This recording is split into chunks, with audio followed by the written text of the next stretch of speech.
And we are live. Good morning to our beautiful audience. It's been a long time coming. We've not had these live sessions for quite a while, but we are back. Welcome back to yet another one of Chiromo Hospital Group's live sessions. We are live today across 3 different platforms, live on Facebook, live on LinkedIn, and YouTube. And we're here with a very interesting and, do I say, much needed conversation around healing the mother wound. So I will be your moderator for today. My name is Pendo Ochola, and I am joined by such a beautiful panel, powerful panel actually, and I would like to give them a chance to introduce themselves before we even go straight into what this conversation is about. So let me start with just the way my grid is aligned. To my right, I have Jennifer. Jennifer, please say hi to the panel. Tell us what you do and how you're feeling today. Over to you, Jennifer. Okay, thank you, Pendo, for the opportunity. So my name is Jennifer Kerry. I'm a counseling psychologist, and I'm really excited to tackle this topic. Really eager to be able to share what we need to know. Thank you. Thank you so much, Jennifer. We're glad to have you here on board. I don't know if you've told the panel that you are a psychologist as well. Sorry, the Yes, I audience. did. Thank Yes, you. yes, Thank I you. did. Mm. And the other panelist, very it's not the first time for her here, but we're glad to have you here again, Gadoni. Let me give you a chance to also say hi to our audience and tell us what you do and how you're feeling today. Over to you, Gadoni. Thank you, Pendo, for that. I'm really excited about today's conversation.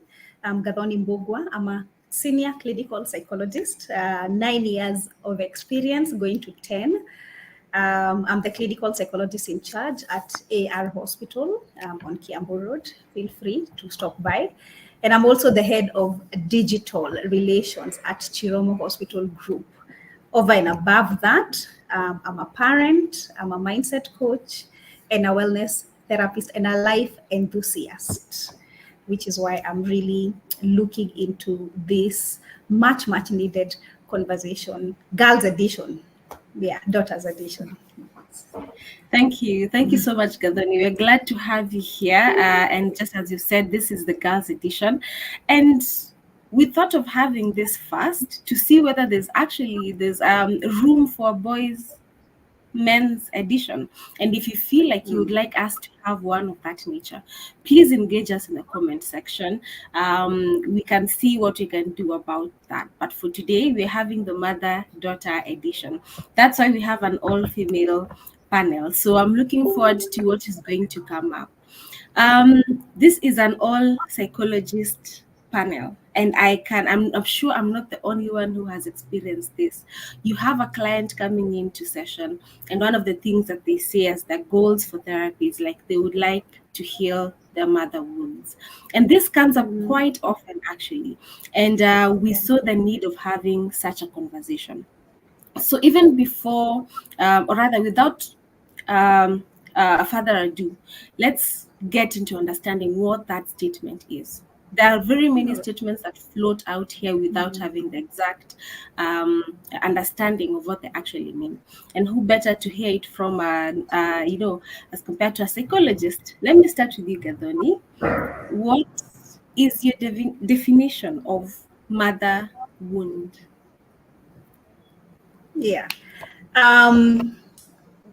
Maybe the best way for me to look into this in a layman space is that motherhoods are injuries or those emotional scars that form from a poor relationship between a daughter and a mother, or even lack of having that relationship, especially during the formative years of a child when they are 0 to around 10 years, but it can go all the way to 17 years. I know we have focused a lot on trauma, we focus a lot on adverse childhood experiences, but some of those traumatic experiences that individuals or daughters in this case would suffer, a part of it could also be specifically having some form of anger, resentment, deep hurt where their mother is concerned. And a lot of times, this is very challenging to even come into terms with. Luckily, the generation today, I think, is a bit more alive, more aware, more woke. So they are coming in to have these conversations directly. But not a lot of people have the confidence to come and say that I harbor some resentment or I'm hurt because of what happened or what did not happen, what I lacked when I was growing up, and I want to process that or I want to heal from that.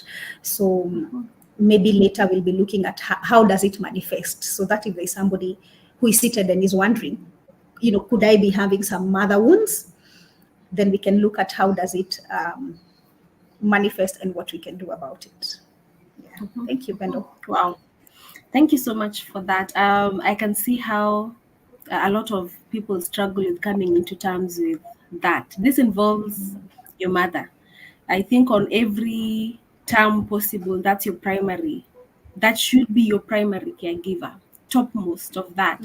And I can see how a lot of people would struggle to come into terms with that. But let's hear more from Jennifer as well. Jennifer, what do you think about understand, mother wounds and where they even come from? What's the origin of mother wounds? Okay, thank you for that question. Motherhood, as we can imagine, they emanate from being raised by an emotionally unstable mother. And not even most likely, this is what usually happens. A mother who herself was emotionally wounded. We all know that healthy parenting should be consistent, responsive, attentive, validating, and encouraging. But a mother or a woman who is emotionally wounded, there is no way she can be able to offer all that. And thirdly, we have even extreme cases. We all know that I'm a mother myself, and we all know that parents struggle in one way or another in raising their children. But we have even extreme cases whereby the mother is, as far as narcissistic, I would put it, so that as opposed to what I've given, consistent, responsive, attentive, validating, and encouraging, she is actually doing some really huge emotional damage on the child. So basically, what we are looking at here is a mother who is not able to regulate herself, who is not able to regulate her emotions, who is displacing her anger, projecting her issues on a child, expecting too much from a child, venting to a child. In some other cases, it's actually even parentifying a child, whereby a child is forced to carry loads that they're not supposed to carry. And we also even have some really disturbing cases of children who say that their parents, their mothers specifically, blamed them for getting married to this abusive man. And this is especially experienced by firstborn daughters. So they are told, were it not for you, I would not have been married, and especially if she got pregnant first and then she got married with you. Or even if you are she gave birth to you with that man, she can still tell you, I would have left this man were it not that I was pregnant with you or I had you. So this is a child who grows up feeling like she's a burden and that I should not even be here. And the reason why my mother suffered. And why is this mother doing all this? Because she is emotionally unstable, she is wounded, she doesn't know how to handle her own issues in the right way. So the origin being brought up by a mother who has not dealt with her woundedness. Wow. Thank you so much for that. I'm hearing that the origin could be quite broad, and there's some extreme cases to it where there's some complications that could be involved, abusive relationships, why relationships start, why a family starts, and all of that could be intertwined in this. I want to contextualize this a bit further, and I'm glad that the panel that I have today, as much as you're both psychologists, you're also both mothers, as I've heard from your introductions. How often or how frequent or how easy is it for someone to have experienced some form of mother wounds? I'm not limiting it to intensity, but how common is it that someone could experience a form of a mother wound, at some point in their life? This is just from day-to-day experiences. Maybe I could start with you, Gadoni. Yeah, I love that question. I'm not looking into data, but I'm saying, just looking at it from a human space, I would say Mm-hmm. it's very common. However, the severity is Mm-hmm. likely, to differ from person to person. So, what kind of a mother, first of all, is likely to pass on mother wounds? So we are saying if this mother grew up in form of any form of dysfunctionality themselves. Okay, so if they went through abuse themselves, sexual, emotional, or physical, if they grew up in a family either with an alcoholic father or in a family where there was some form of separation, or basically any form of dysfunctionality. So that happened to that parent when they were younger, and that alters a person's either perceptions, how they look at life, their response in adulthood. And then now they are in a position where they, even if they consciously make a decision, I want to be a parent, leave alone those parents who are parents by default, even if they consciously say, I want to be a parent, I'm ready, I'm marrying the love of my life and I'm ready to be a parent, as long as I have not gone back to self evaluate the impact to which what they experience could have affected them, then unconsciously they are likely to pass on the mother wounds. Okay? It could be in forms of either neglect here and there. Maybe they're trying to overcompensate. Depending on how they grew up, now they want to overcompensate. I'm going to smoother this child. Okay, so that could be dangerous. Or I really want to work very hard so that I give my child everything. And maybe that absenteeism, not having quantity of time with your child, could also form a motherhood. If you're too stressed, for example, then irritability can also come out. So it's not intentional. Yeah. So the irritability or anger sometimes can come because raising kids is also very, very stressful. So I would say it's common. However, the bigger part of it is likely to resolve through the years. Because as you grow older, you also get to understand your parents from a different perspective. You understand that your parents are not perfect. You understand that they're also human beings. And some people are able to resolve that. However, there's still a larger portion of people who still struggle and end up stagnating with that heart, which clouds them emotionally. Yeah. Good question. Thank I you so like much that for question. that. I think that was very powerful, just understanding that. And I think conversations like this keep affirming to me that life is not black or white. We mostly tread in the grays. And some of the things that happen, even in our experiences growing up or in our experiences as caregivers, some of these things even happen subconsciously. So that's why it's imperative that you're aware about ourselves and how we're doing. That insight is going to be very powerful. Sorry to keep you sitting, Jennifer, for a while, but I want to go back to Gadoni, just as you've told us about the way these things would come about. What are some of the different types of mother wounds that we could see? Well, okay. Maybe I did mention some of them as we were talking, but there is the emotional neglect. So if a mother is not able to form like the emotional support, as Jennifer had talked about, validation or being having that sense of nurturing a child, so this could end up making their child or their daughter in this case feel like they are inadequate, okay, and end up suffering some abandonment issues. Okay, so if there was any form of it can look at emotional neglect, and that's how it becomes. So if a mother is very, very overprotective of that child, then they're not what we call helicopter parenting. You know, every small thing you want to do for that child. So if there is that overprotection, then it also means that this daughter is not able to develop a sense of individuality, a sense of autonomy later in adulthood. So they become very, very dependent because they had a very, very controlling mother growing up. Okay. Um, of course, physical abuse, physical and emotional abuse in cases that are severe. So you'd find that that also has some lasting psychological scars. There's another thing where you have unfulfilled expectation as a daughter. Okay, so you feel that you have expectations and you want to basically live through that daughter.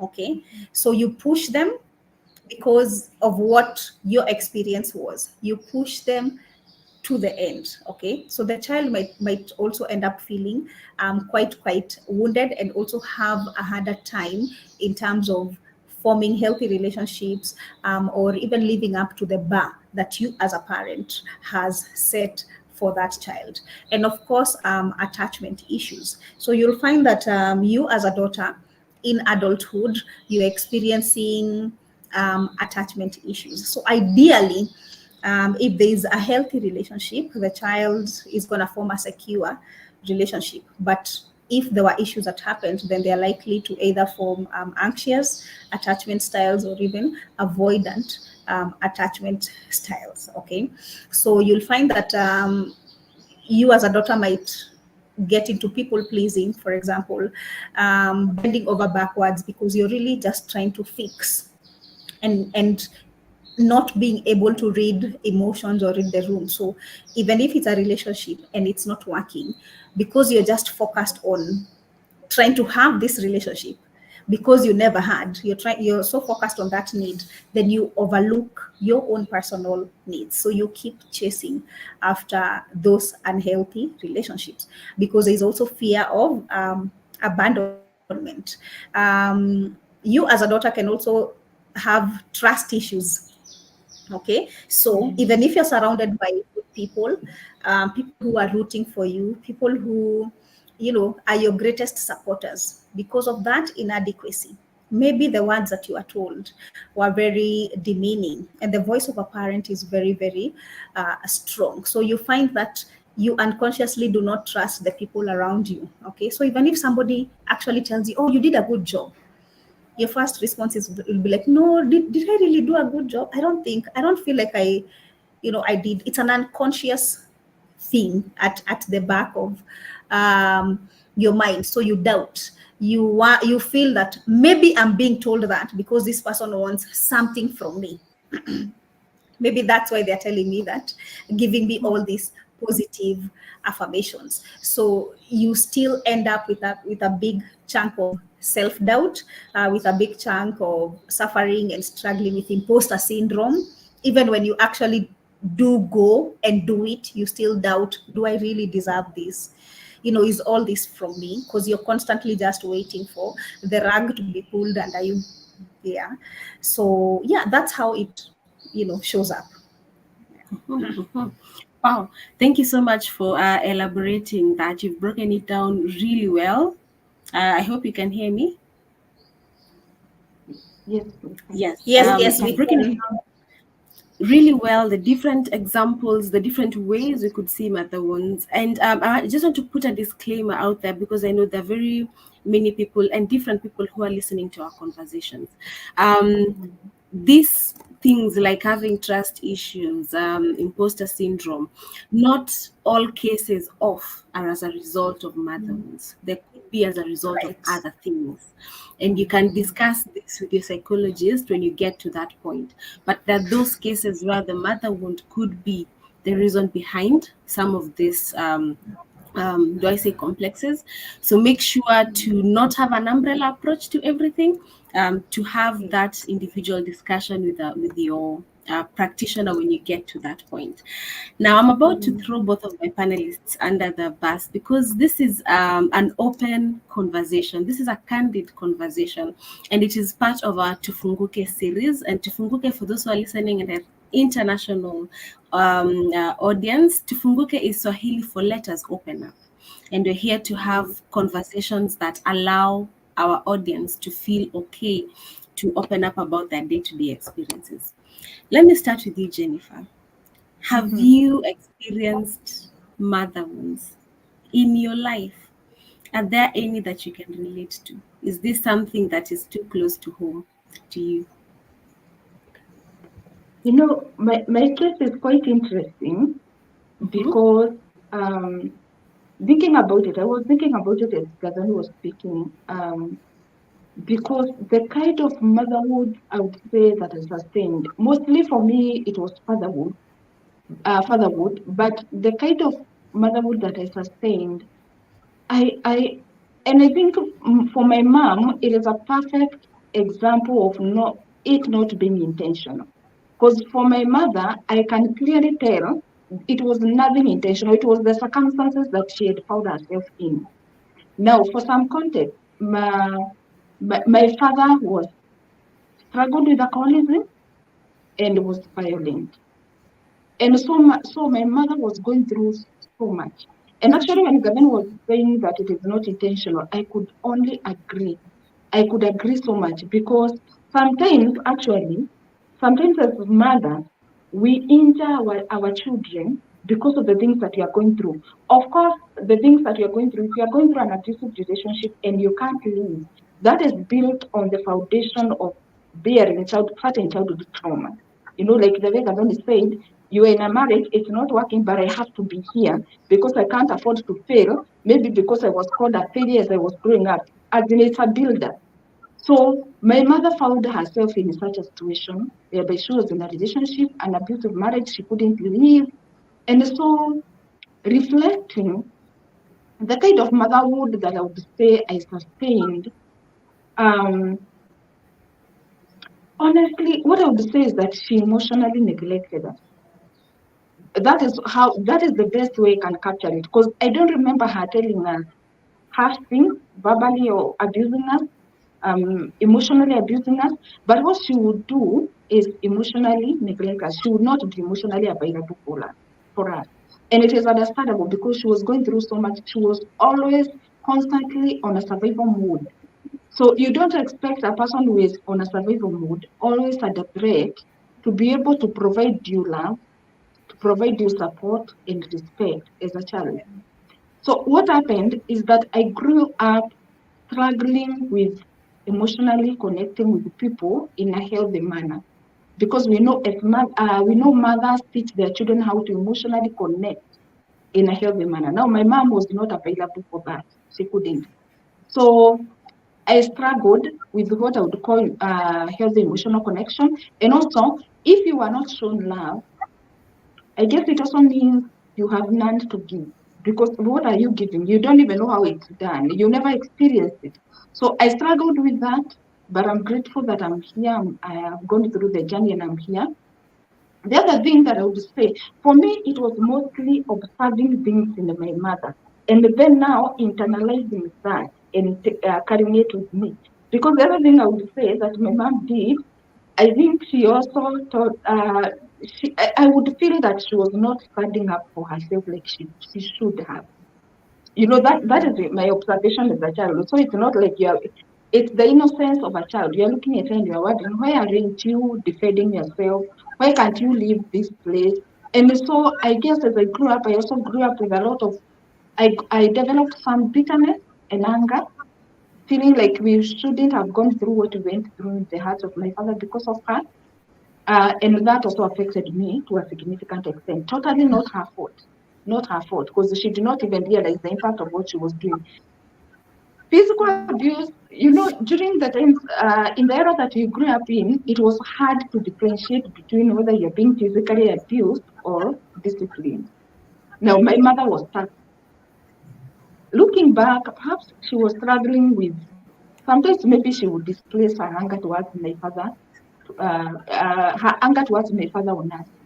It is possible because the kind of beating my mom would give you, it was crazy. It was crazy. Even now I remember it and I get chills.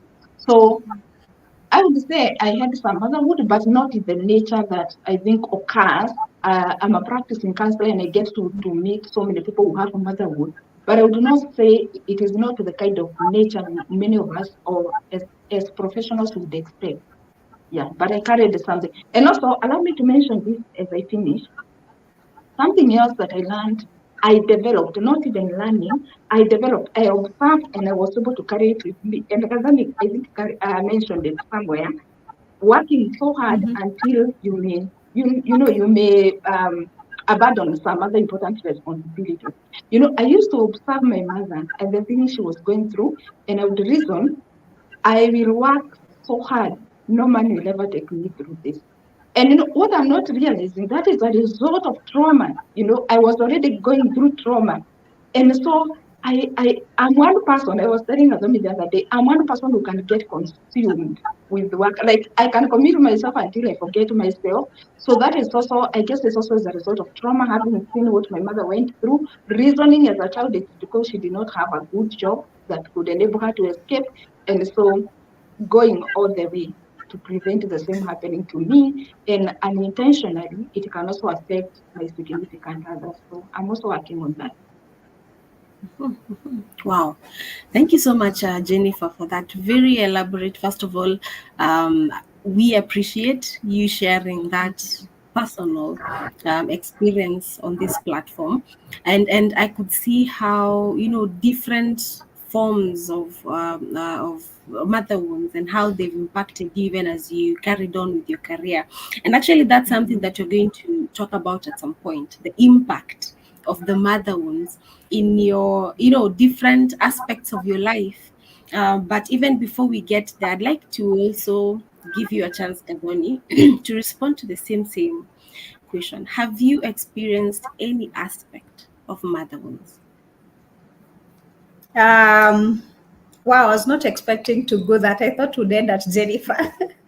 But let me say that, let me look specifically at, I want to look at two things, attachment styles and overcompensation. Now, I would say, even though I am a bit more secure today, I've always been very, very avoidant throughout growing up. I think I'm really was a kind of person who, I'll give you first chance, second chance. My way of showing care is actually bothering somebody. So maybe I'm calling you, I'm trying to find out where are you, where are you with your goals, how would you like me to help, showing up, and doing the most. But if things don't work, or if somebody wrongs me or hurts me the first time, the second time, the third time, then I completely, it doesn't matter at what level that relationship, where it was, or every other thing that I saw in terms of potential, it's very easy for me to literally just look the other way and go completely. And no, it's not going to affect me, or I won't be in a corner, feeling bad. Although progressively, through therapy, through dealing with the past, in this journey of also trying to be the best version of yourself, I have become more aware. So I know when I'm being avoidant. I know also when I'm being anxious. Yeah.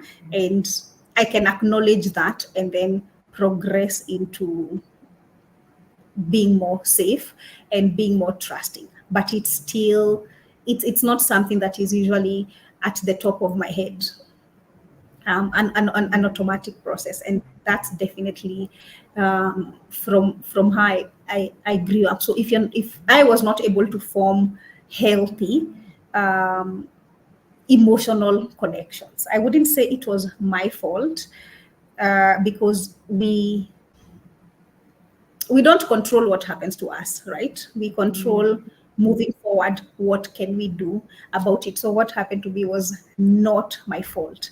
And I don't even think it was their fault as well.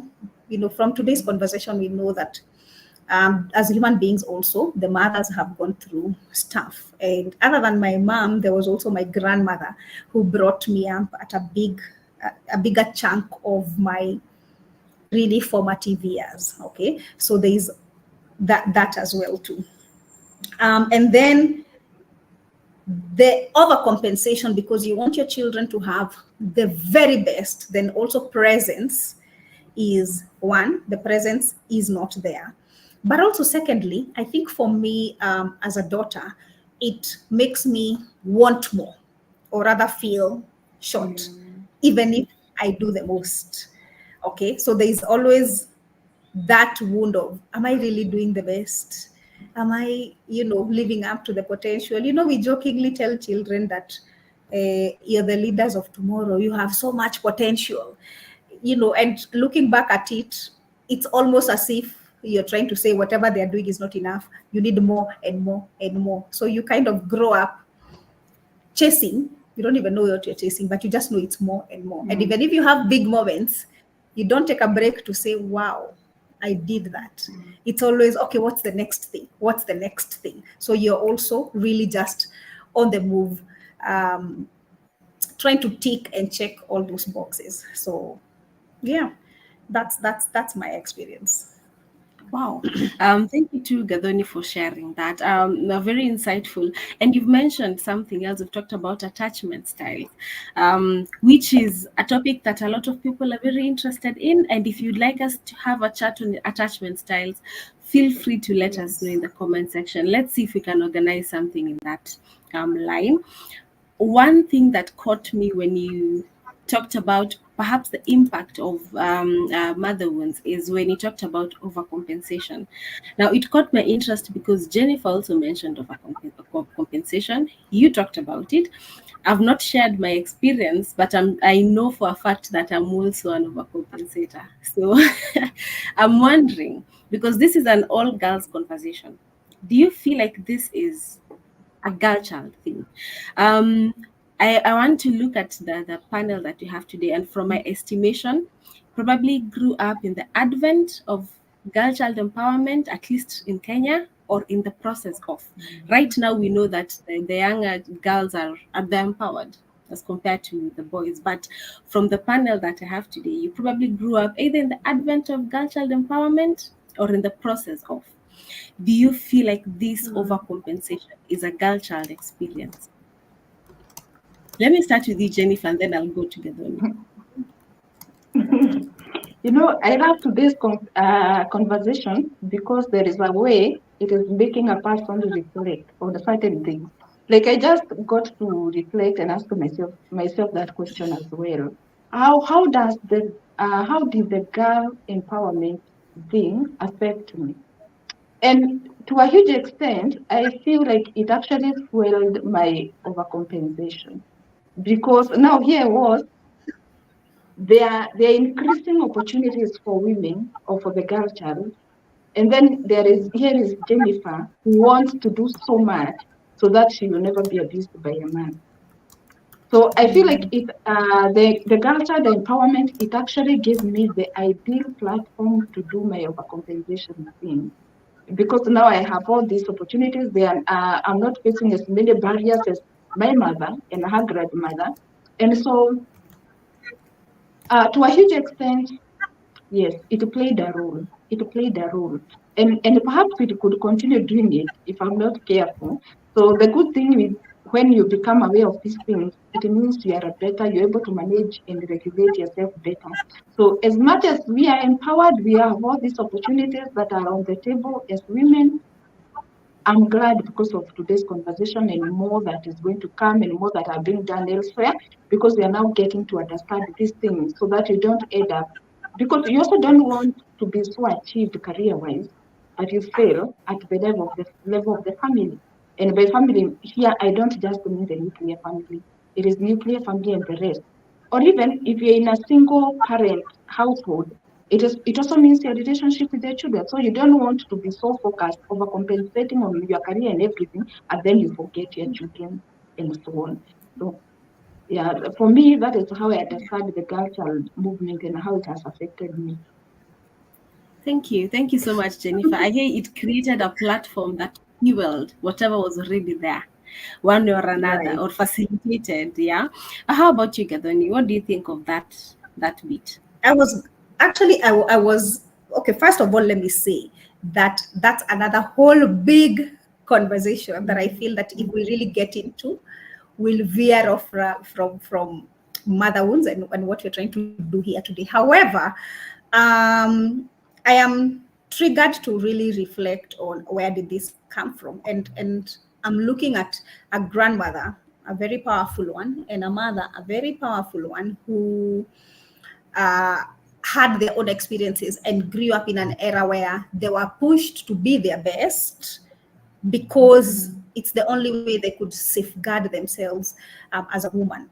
And that was also pushed against me. I remember my grandmother, one of the first things she said, especially when I got my son, was she said, "Shianane shiamutumia." It's in Kikuyu, it actually says watoto ni wa mama. And then she said, never, you have to get something for yourself. You must make sure you have your own money. Otherwise, you will not be able to have a say. Otherwise, you'll not be able to kulea, watoto. And if anything happens, to you, if anything happens to the relationships, these kids will suffer. Yeah. So you're already growing up um, in a space where you kind of almost feel like you have to actually do so much or build so many walls around you, or like I said, check those boxes, because you checking those boxes is what is going to determine the well-being of your children, is what is going to determine your own well-being, or how far your family is going to be. And there's also something else we say in Kikuyu. They say nyumbani ya mutumia, like the home, not the house, the home is a woman's. And when they say that in where I come from, it really has nothing to do with really building a relationship. It just means also like the economic status, the that family being grounded is going to be dependent on how powerful or how strong you're gonna be. So because of that push, I can't remember my brothers being told, as a man, this the well-being of your family is going to be dependent on you. Hii nyumba ni yako, kind of a thing. I can't remember any of those things. I guess it was always expected that that's how men are going to be, because that was a message from back them days. But the minute the focus became on the girl child, I feel that the focus went down on the boys and on the men. And in that case, if there is food in the home, then I don't know, perhaps it could contribute to, it's okay, even if I don't have today, at least there is food in the home, kind of a space. So yeah, that did actually impact me in that kind of a way. But I guess as a parent who is raising two different genders, I really try to be as fair and look at empowerment and equality, and also how my behavior is going to impact on the wounds of both of these two genders that I'm responsible. Yeah. But for anybody who is watching this conversation, I just want to know that there is no perfection. There is no perfection as a parent. So I don't want you to watch this and feel like, oh my God, I think I've done this to my child. I'm giving them mother wounds. I think I'm working too hard. I'm giving them motherhood. No, that's why therapy is there. And that's why we say life is progressive, in nature. Just keep working on yourself. Yeah. Thank you so much for that, Catherine. Even as you spoke and as Jennifer spoke, one of the things that became very apparent to me is exactly what you said. There's no perfection. There's a quote that was released. I don't know if it was from Oprah Winfrey, but I'm not sure. But there's a quote that was running around perhaps this week, saying that even those who are at the peak of how they thought their lives would be, they don't really know what they're doing. Almost all of us don't exactly know what we're doing. We're just trying our best, and some of it does really well, some of it fails, but we're all just trying our best. So the effort that we put into giving our children and the people who care about the best experience, that really counts. I think it won't just go into somewhere.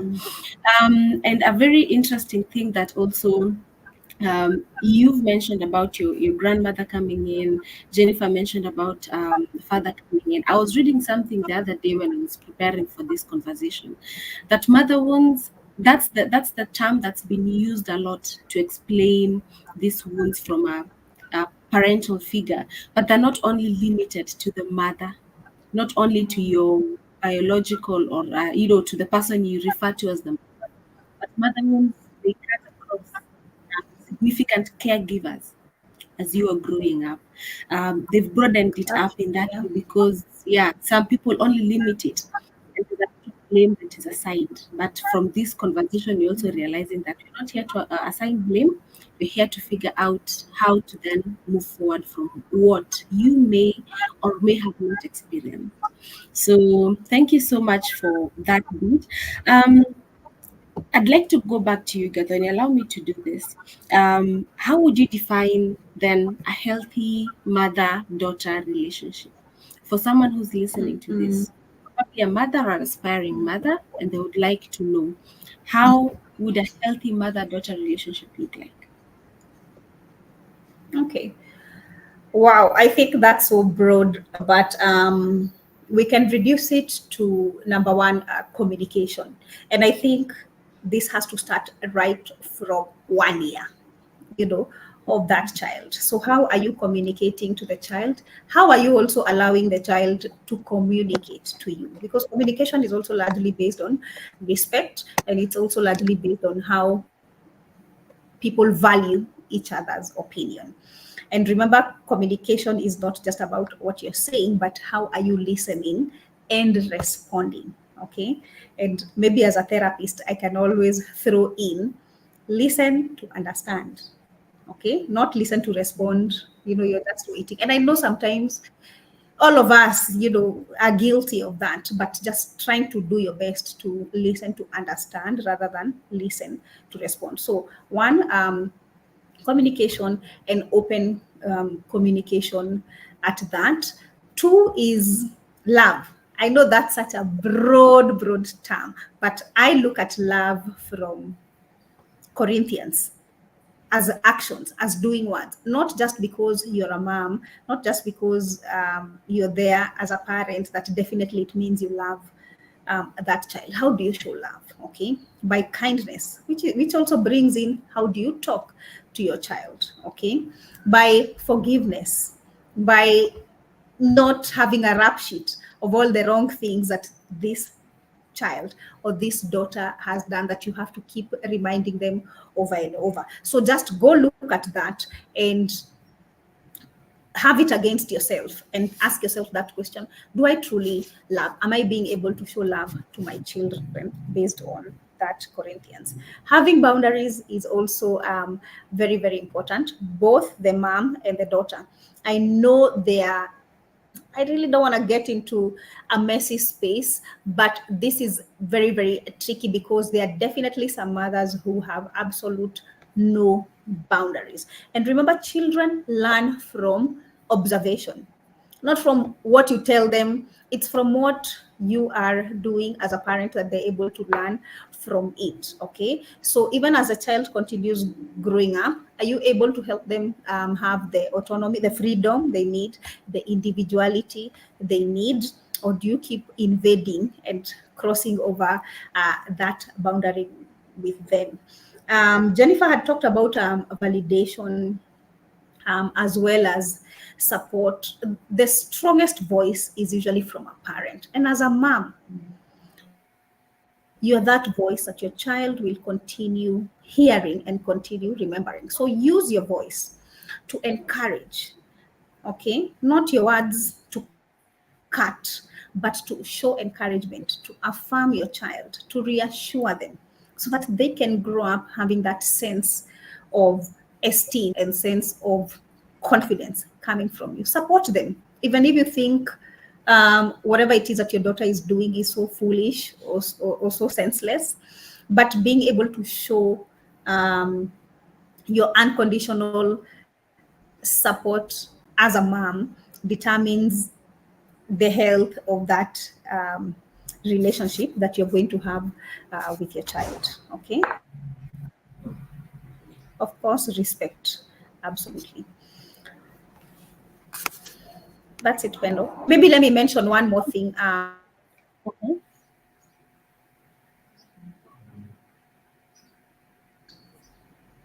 Sorry, how do you handle conflict within the home environment? That's such an important conversation. I know Jennifer had talked about emotional regulation. This mother is not being able to emotionally regulate, or maybe they are a mother that has so much, a relationship that is in turmoil. Okay, so if a daughter is growing up looking at conflict happening, because conflict is part of life here and there, but looking at healthy ways in which that conflict is resolved rather than unhealthy ways, then that will largely determine emotionally how they are going to hurt, and what kind of wounds they are going to carry. The truth is, in parenting, you will step on each other's toes, especially as your children grow up. Okay, so children can also hurt their parents, and parents can hurt their children. So, but how are you resolving that conflict? Because if you get into shouting, insulting, demeaning, demoralizing, then you're forming emotional scars that are going to run so deep that this person might have to carry for the rest of their life. Remember, you can't unhear information. Once it's said, that's it. They can't unhear it. Yeah. So I feel like conflict resolution is also a big part of forming a healthy relationship. Yeah. The last statement that you said is very powerful. You can't unhear. Once it's said, it's, people remember statements from even 10 years back. And it's very, interesting that you've said that. As a human being, as a child, I can relate to that. And perhaps they didn't even mean it in that way. I want to appreciate everyone who's watching this conversation. I'm seeing a lot of interaction from our platforms. We have Evelyn Araga who is saying, great conversation. Thank you so much, Evelyn, for joining in and listening and even engaging us. And we actually have more as we're going towards the end of this. And what we want to look at as we are summing this up is perhaps a brief summary of what the impact, and how to direct this to you, Jennifer. What would you say has been perhaps the impact of mother wounds to you, and how would you say you're healing or beginning to heal from the mother wounds that you have experienced? Let me start with you, Jennifer. Okay, so as I had explained earlier, my type of motherhood is not what we know. For me, it was mostly as a result of observing and making conclusions and vowing to do things a certain way. So for me, again, like I said, what I would say was the biggest impact of the kind of motherhood that I sustained. It was that I became very much keen on being in a position to stand for myself. Now, I know it sounds like a good thing from an observer's position, but again, like you usually say, anything taken to the extreme becomes harmful. So it has been a challenge. It has been a challenge and always was. And actually, I was reflecting on it and realizing, or I've actually known this for quite some time now, that for me, performing at school, it was a way of overcompensating. I don't think I would study because I wanted to study. I don't think I would revise because I wanted to do it.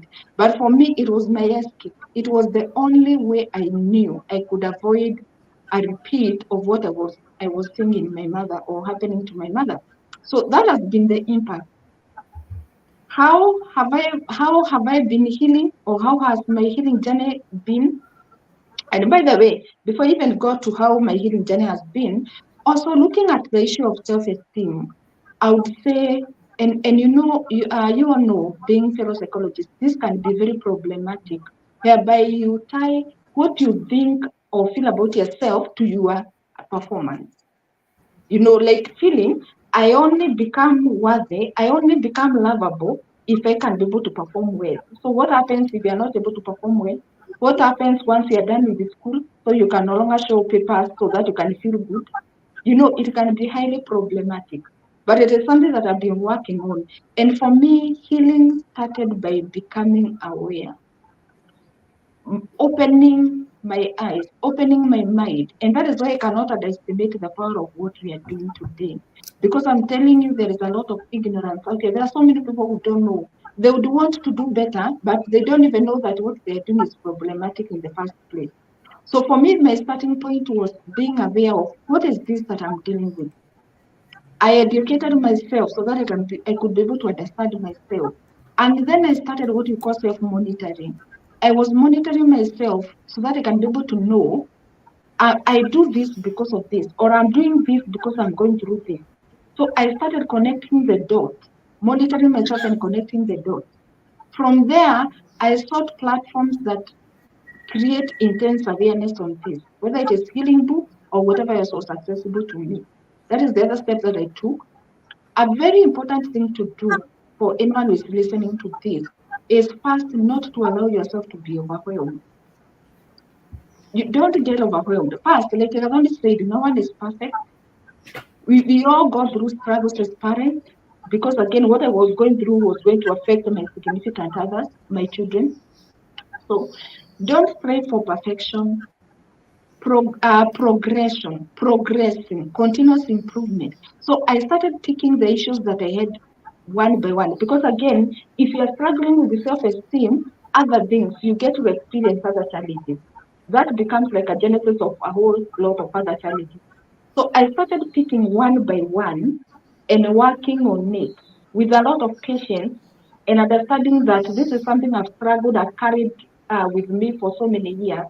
So I have to be patient with myself. So be patient with yourself and don't shy away from seeking therapy. Our mothers during the era, they didn't know anything therapy. I'm not even sure if my mother understands therapy up to date. But for us, we know, seek help, be assisted, walk the journey with the person. I did it myself, and that played a huge role. But even as I sought help from a therapist, I was already so committed to the journey. I was keeping on trying, finding out what I have that is problematic, and putting measures that could enable me to do better. And the good thing, our mind is not limited in terms of how much it can learn, and what it can relearn. So once you show it that we are going this direction, and you are consistent, you keep trying, you are patient with yourself, you celebrate every small win that you make, eventually you are able to push through and reach a point where you can say, I'm now at a safe place, because that is what I would say of myself. And I'm glad that I did the journey. Thank you. Wow. Thank you so much, Jennifer, for that. A lot, but also very direct in terms of how we can address this. Be aware, be ready to put in the work, but also if this is not something you can do alone, can you get someone, a professional, to walk this journey with you? So thank you so much. I think we are a bit fortunate that we all have had to go through therapy to be able to be Mhm. practicing. Um, in the field that we're in, and that is to even put it out there how important sometimes it is to talk to a professional who knows how to walk you through this. So thank you so much for that. Gadon, is there anything you'd like to add on the same in terms of healing from mother wound experiences? Yeah, but just allow me to say that uh, how part of also the manifestation is that, or rather, even if there's somebody here who is trying to look for some healing, they can figure out what what will I be healing from. Okay, so some of the things that the daughters will suffer is issues with confidence, issues with low self-esteem, emotional dysregulation. So if anything happens, then it's easier for that person to burst into tears. Definitely perfectionism. They will experience perfectionism. And I know that's so tricky because sometimes it looks very, very positive, but it does hinder you from quality of life in so many ways. The people pleasing, can also coming in. Jennifer said that if I'm performing well, then it means I'm going to be liked or lovable. So you're always trying to do what you think other people would want to see, or what is accepted. And the other thing that a lot of people will really struggle with if they have mother wound is the voice, like I was talking about. So you then develop negative self-talk, and sometimes, like I said, the whole world can be in support of you, but as long as there's a voice in your head telling you otherwise, then that is really going to sabotage you in so many ways. Forming relationships becomes harder, and of course, not to mention repeated patterns. As long as you don't learn the lesson, you don't evaluate, as long as you don't put in the work, no matter how much change you want or hope to effect in your children, you're still likely to repeat those patterns. For me, I would say, so in those cases, at least you know what to work on. I want to focus more on, in terms of healing, is cultivating healthy relationships. Sometimes because you never had a healthy relationship, you don't even know what to look out for, or even how a healthy relationship looks like. So hopefully, either through therapy or through intentionality, once you begin to learn what a healthy relationship looks like, once you begin to actually acknowledge that you can have a friend and they can criticize you positively, or they can tell you what you did is not right, and you're actually able to evaluate that and take the feedback without necessarily throwing a tantrum, then you get to understand how a healthy relationship looks like. A big part of this is going to be around forgiveness. Okay, forgiveness of what happened, the person, what they did to you, the mom, whatever it is that you feel that they did to you. And let me say that forgiveness does not necessarily have to happen when you're in the same environment, or sometimes it doesn't mean that you have to be best friends. It just means that you're going to do it to unburden yourself, so that you're not carrying the pain and you're not carrying the hurt. Sometimes forgiveness is also towards self. Yeah, because of what happened to you, you could end up in a lot of maybe unhealthy relationships, self-sabotaging behaviors, risky um, behaviors, whether they are sexual or in whatever form. And sometimes there are some people who will live with that guilt and live with that shame. So self-forgiveness is also something that they can look into. Above everything is we have to learn to extend grace, self-compassion, because we are most critical towards ourselves. Yet something happened to you.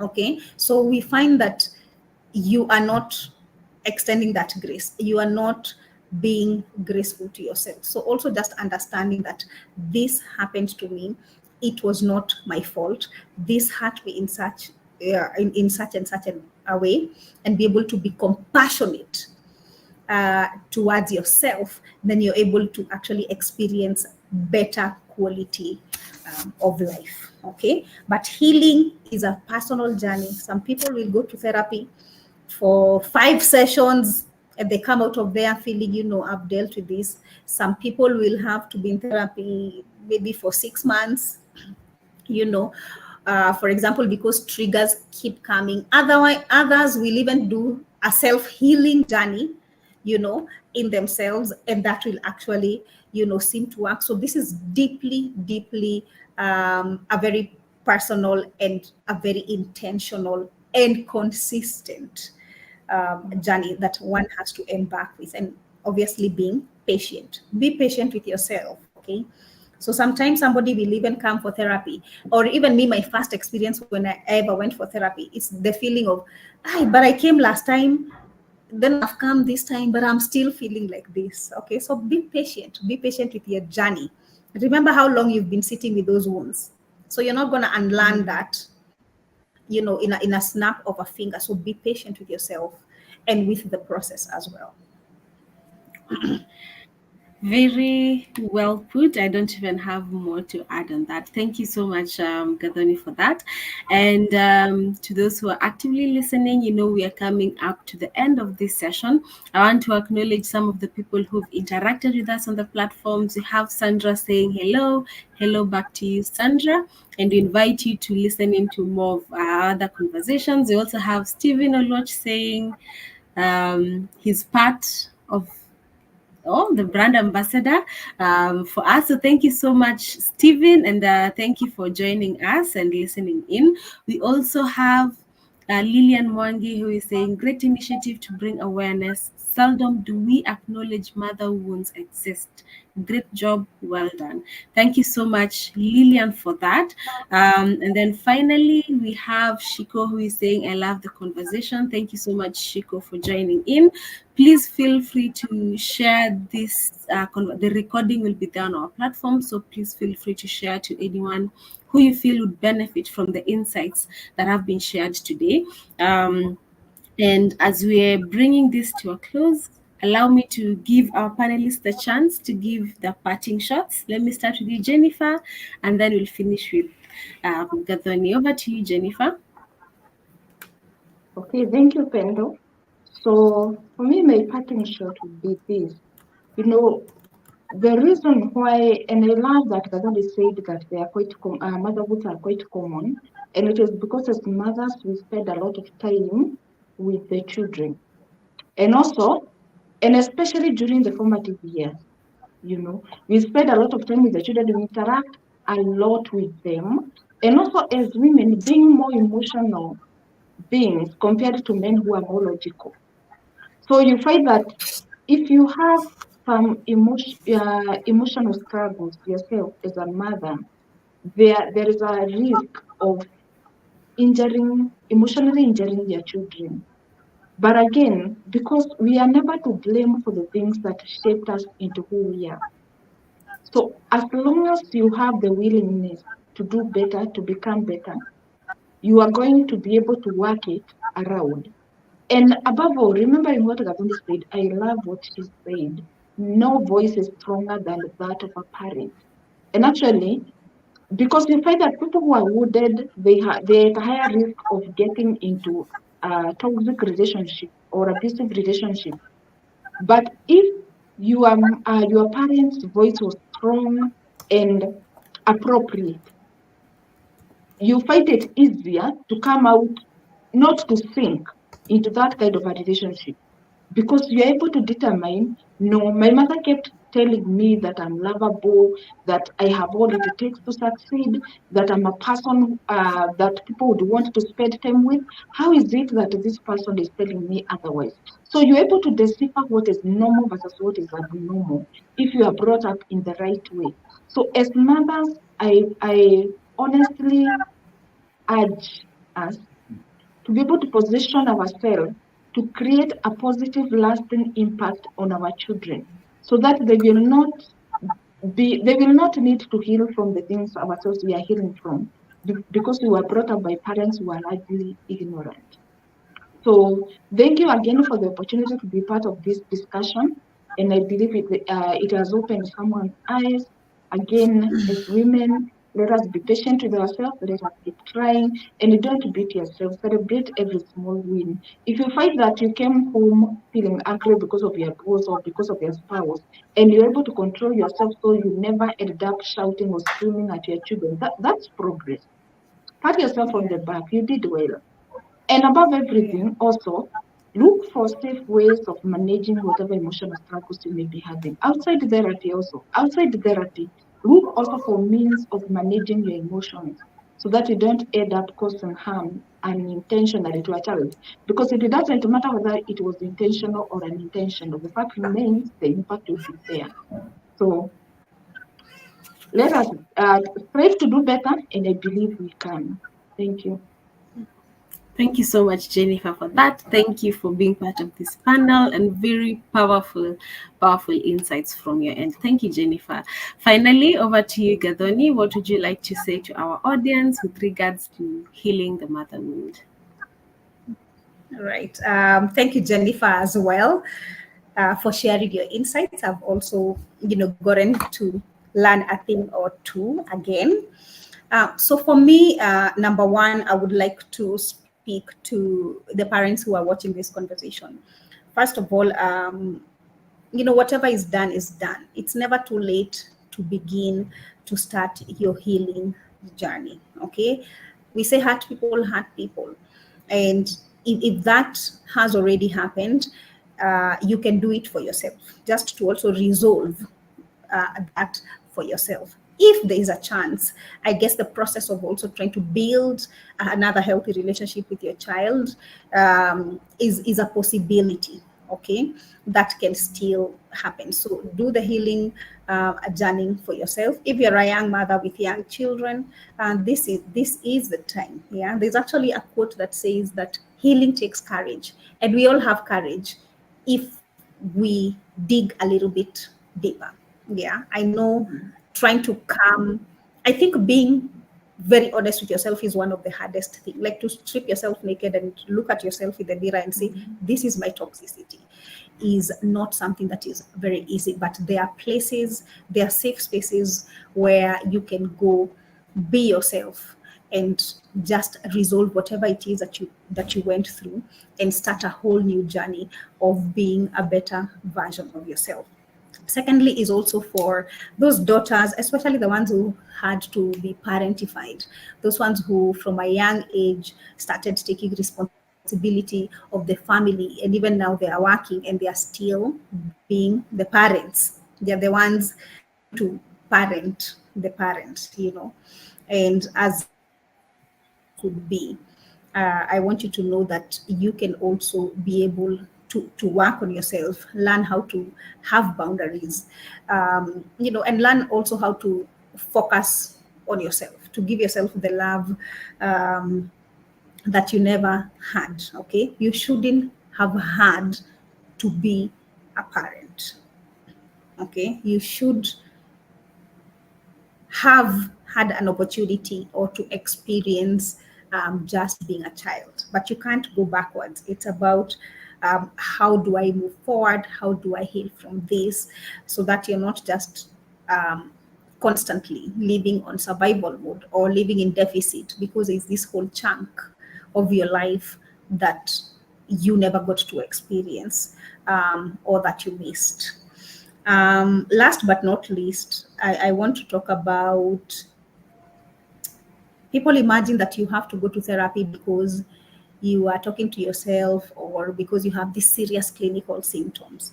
I just want to emphasize on the fact that you can attend therapy based on a wellness perspective, because you knew of how you grew up, because maybe you're struggling in a relationship, because maybe you're stagnating at work. Okay, go and try and address those things. That's what prevention, is all about. Not all about, not worst case scenario. There's a toll-free line that we have at Chiromo Hospital Group, 0800. It will be displayed there, 220 000. Okay, 0800 220 000. Just call, reach out. Yeah, we are also living in a space today digitally. You can be able to assess yourself from the comfort of your home. If you go to any of our platforms, our website, you can be able to access those brief screeners. So rather than telling yourself, telling yourself maybe, or labeling yourself, I think I'm depressed, I think I'm anxious, I think I have PTSD, just try and do the brief screeners, see how you score, and then know, now from here, this is what I need to do moving forward. It's never too late to start working on yourself. Well, thank you so much, Gathoni, for also being part of this conversation and the powerful insights that you've shared. And to our audience, there you have it. Anything you were curious about with regards to mother wounds, that has been addressed today. And just in case there's nothing that has not been, there's something that hasn't been addressed, feel free to go to the comment section of our posts. These posts are there all through our platforms. Feel free to type in there and we'll address it through the social media platforms. But we are grateful for all of you joining in and listening in and engaging with us. It's through these engagements that we know what we need to create more awareness about. So we appreciate that. Remember that this is part of the Tufunguke initiative that we've been running, and this is to keep on breaking the stigma around matters mental health. As Gathani said, we can reach more resources through the different platforms that we have, some of them including our website. There's the website going down there on your screen, so feel free to go to that website and you'll access very many resources on how to kickstart your mental wellness journey. So thank you to everyone who's been listening in. Thank you, Jennifer. Gadani, I think, has left. She had to leave us sooner. But all in all, this was a great conversation, and I want to wish everyone a happy rest of the day from wherever you are. Have a good rest of the day. Thank you.